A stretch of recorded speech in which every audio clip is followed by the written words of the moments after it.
Hi guys, welcome back. In today's video, it's another episode of True Crime. In my mind, that's gonna sound really cool. Does it sound cool? No, stupid.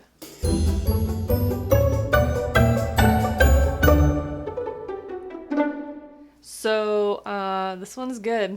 This one's good, you guys. Okay, so I have taken a little bit of a shortcut, put on my brows, some foundation, and some concealer. There's a effing cat hair, I think, pressed into my skin. All right, Robert Andrew Berdella.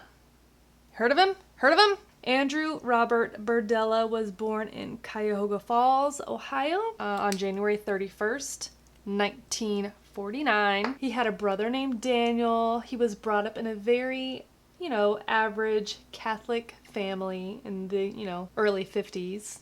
They attended Mass on Sundays, the whole thing. Robert's father was kind of a jerk. He used to pit the brothers against each other because Robert was kind of, he was an inside boy. You know what I'm saying? He wasn't very athletic, but his brother totally was. His dad viewed, non-athleticism as a point of failure. The point is, it was rough in the Berdella house. His father was also physically and emotionally abusive, and he would discipline the boys with a strap. Childhood in the 50s, am I right? So wholesome. Robert was a very good student. He spoke with a slight lisp, and he wore like Coke bottle glasses, which got him bullied relentlessly. As he grew into his teen years, he realized that, he was gay. Which, could you imagine that in, the 50s, early 60s? That was like not a thing, not in Ohio. I mean, it was a thing, of course, but you know what I'm saying. When Robert was 16, his father had a heart attack and died on Christmas. Not long after that, his mother remarried, and Robert did not like that. He viewed that as like, her being disloyal or a betrayal against his father. Which is odd because his father was kind of a jerk.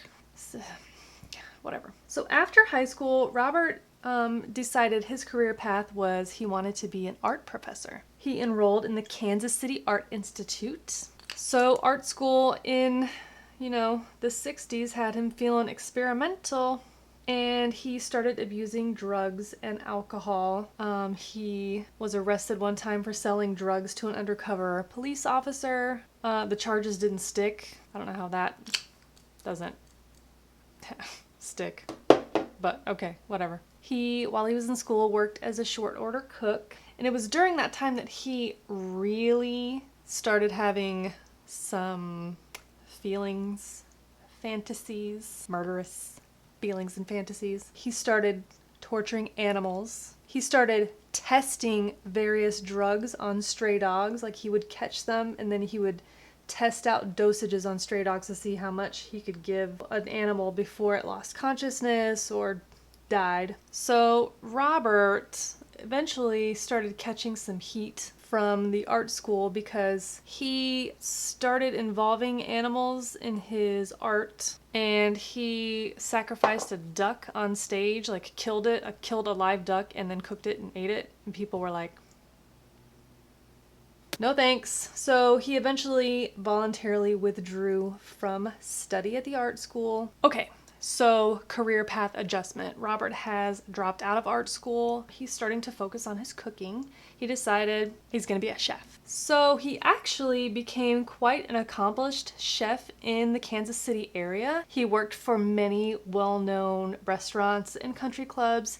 He joined the local Chefs Association, and he helped set up training classes for aspiring chefs. Robert was also pretty involved in his local community. He helped organize like community watch groups, anti-crime groups. He had also quite an interest in antiques and oddities. This is something that developed as he grew up because he was kind of an inside boy, so he had pen pals, from all over the world, and he had an interest in world antiques and items and oddities and that sort of thing, and he started a collection, and he eventually started selling them on the side to make money. Alright, so eventually Robert had enough items in his little stash of weird things that he started renting space at a local flea market to sell the items, and he called the space Bob's Bizarre Bazaar. Cute. So his items tended to sell to and attract kind of other weirdos, people with like dark tastes, occult type things. Eventually, his business at Bob's Bizarre Bazaar became kind of his full-time gig, and he quit being a chef. Alright, so now it is like the swinging 70s, right? And Bob had been openly gay for many years, and Bob kind of surrounded himself with wounded birds, right? Runaways, drug addicts, petty crime, sex workers. Bob was a mentor of sorts, and he allowed these troubled youth to live in his home for free, but like in exchange for doing housework or chores for him, things like that. He tried to help them get their lives back on track, but in hindsight, Bob was the type that he didn't really do things just out of the kindness of his heart. He did it so that he would have his thumb on you, so that they would owe him, like a control type of thing. He would lend them money and give them favors and then kind of like extort them. He got very close to one of these troubled youth that he knew through the flea market. So the room next to Bob's Bizarre Bazaar was run by this young man's father. But Bob became really close with this 19-year-old kid named Jerry Howell. Jerry became Bob's first victim. Bob had been spending time with this kid named Jerry. Bob got Jerry all boozed up, and then he drugged him with animal tranquilizers. He was bound, gagged, repeatedly sodomized with objects. Jerry, in this encounter, eventually expired. He was asphyxiated. So Bob hung him up in the basement, drained his blood into a large cooking pot, and then he dismembered Jerry's body, and he put the pieces in trash bags and left them on the curb. The garbage men came and just took the trash away, having no idea what was inside. So this little cycle started to repeat. You see, Bob was very much into extreme sex things, and no shade to people who were into being creative. He was extreme, okay? Torture. Some people are really into that. Bob was really into that. So this fairly similar scenario would replay over and over and over, and sometimes it would last days, weeks. He would keep mementos of his visitors. He would keep their wallets. He would keep their ID cards, parts of them. So I'm really kind of skimming over the details just because, use your imagination. Like, whatever horrible thing you think he was doing, oh, he was doing it a lot. By the time Bob ran through this cycle with 6 men, he had gotten very confident in his work.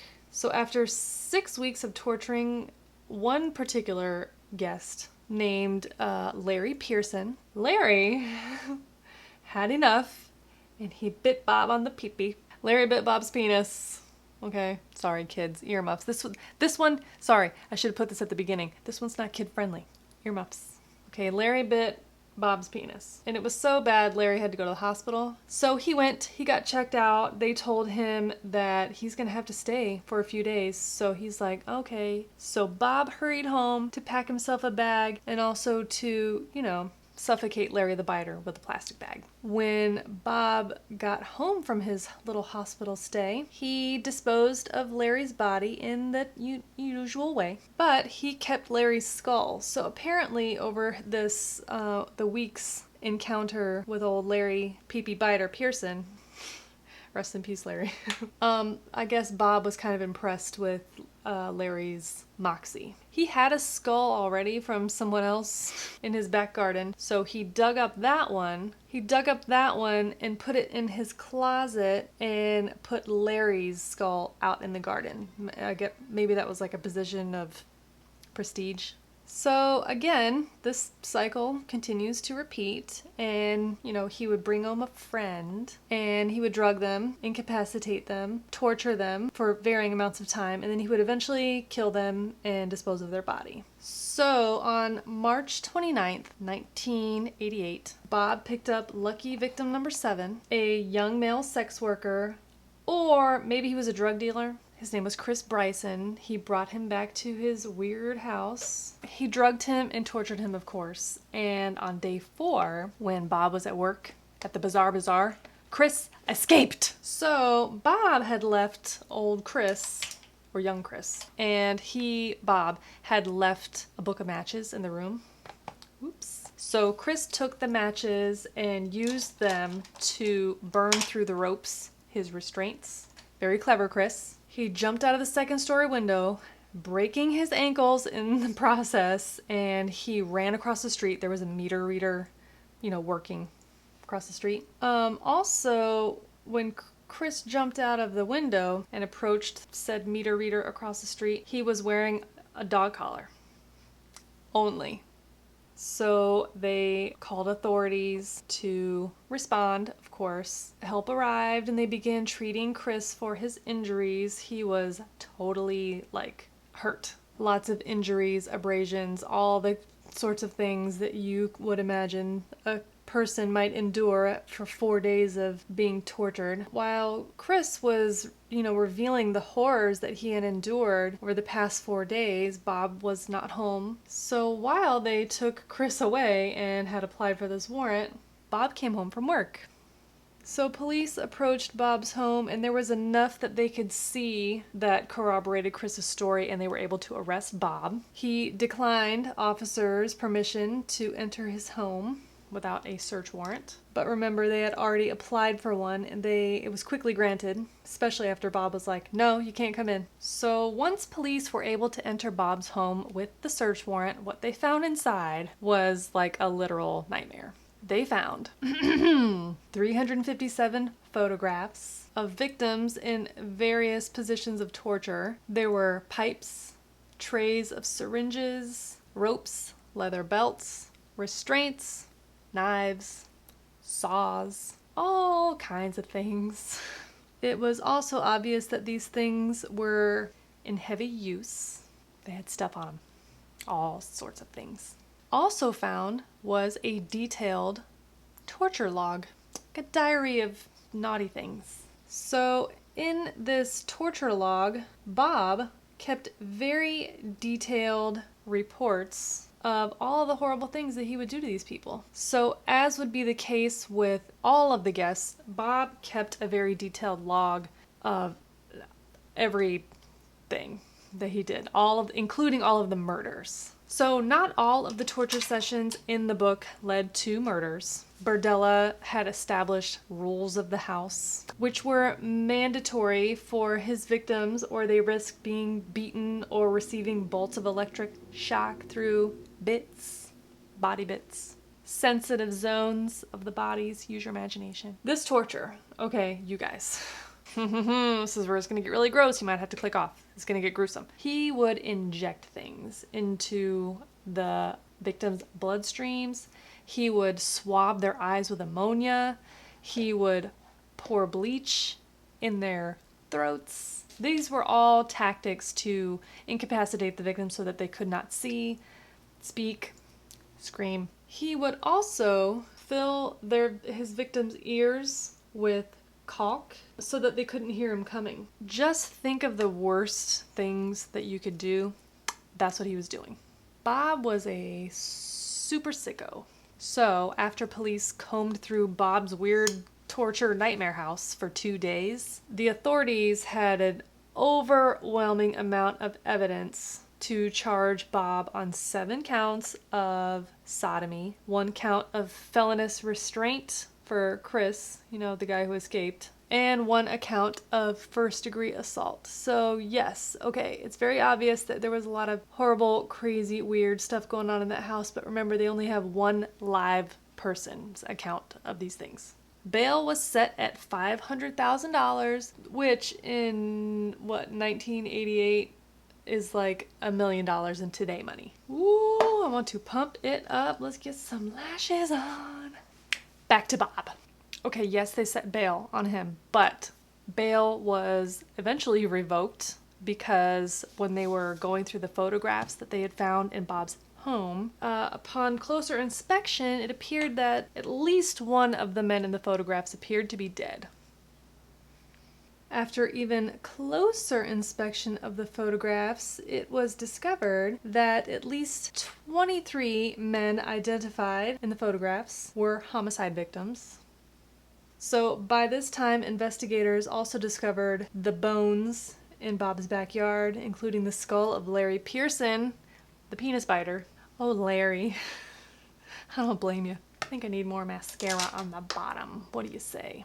So, a little over a year after the escape of Chris Byron, Bob Berdella was indicted for the murder of Larry Pearson, the biter. In order to avoid the death penalty, Bob pled guilty. He was also then indicted for the murder of Robert Sheldon, who had been recognized in one of the photographs that were found. And Bob plea bargained his way down to life in prison in exchange for that full confession. So Bob eventually confessed to everything in vivid detail. He said that he was heavily influenced by a movie that he had seen as a child called The Collector. And it's about a man who stalks a woman and then eventually captures her and holds her captive in his basement of his rural farmhouse. Rural farmhouse. I have trouble with that word. Rural. Bob was able to name all of his victims to investigators, and he also admitted that the level of abuse inflicted on these unfortunate victims increased with each victim. So although police searched extensively because the remains of the victims had been dismembered and taken to the landfill in the trash, none of the remains were ever recovered. Bob never expressed any remorse. Shocker.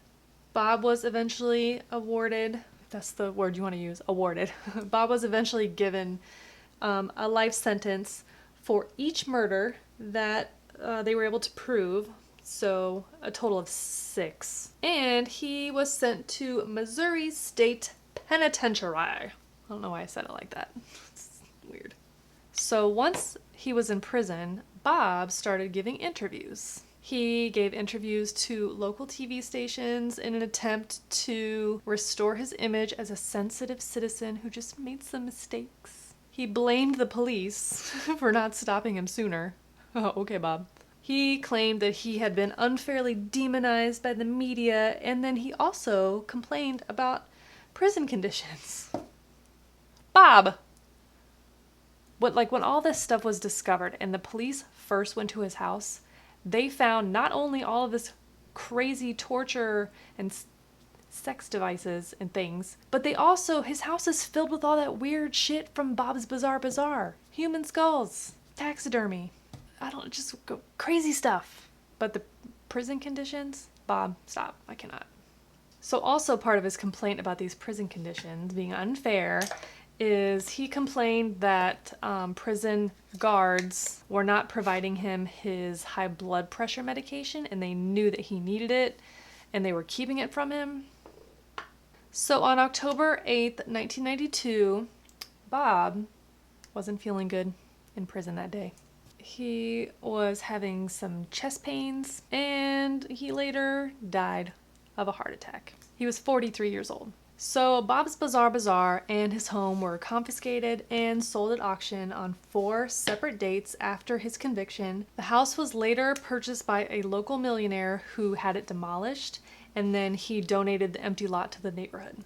So yes, Bob's crazy torture prison house was eventually demolished, but not before my friend Phil saw it. That's how I learned about this particular story. A friend of mine that I work with, we were just like talking about Crue Trime, and he was like, oh, have you ever heard about the Kansas City butcher? Tell me more. So then he tells me a little bit about the story, and I was totally intrigued, and he was like, yo, so my grandma, when I was a kid, lived in Kansas City, and before they demolished that house, when I was a kid, she took me to the house I'm not gonna be able to get this out without laughing. She took me to the house and I posed on the front porch acting like I was trying to escape. He was all of like, maybe 8 years old at the time. Grandma, you win.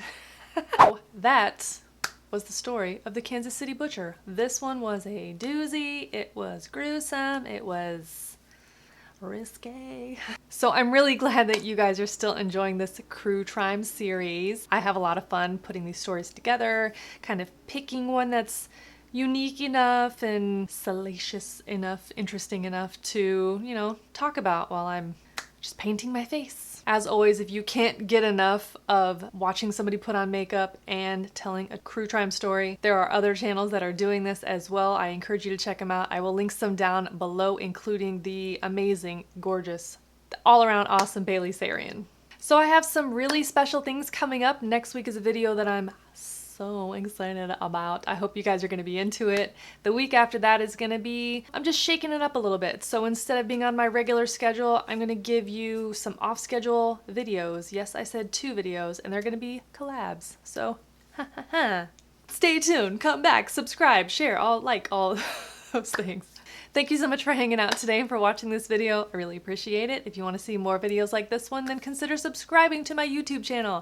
I upload normally here on YouTube every Thursday at noon. Keep an eye on the community tab. Follow me on all of my social channels to find out if there's a little bit of a shakeup, schedule changes, things like that. I will catch you next week in next week's video. Bye! True crime. There's a baby crying outside. Ugh, God. In exchange for them, fuck you, car. I'm really glad.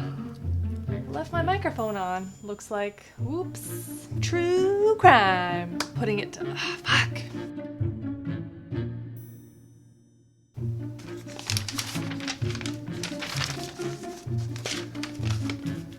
True crime, true crime, true crime, true crime, true crime.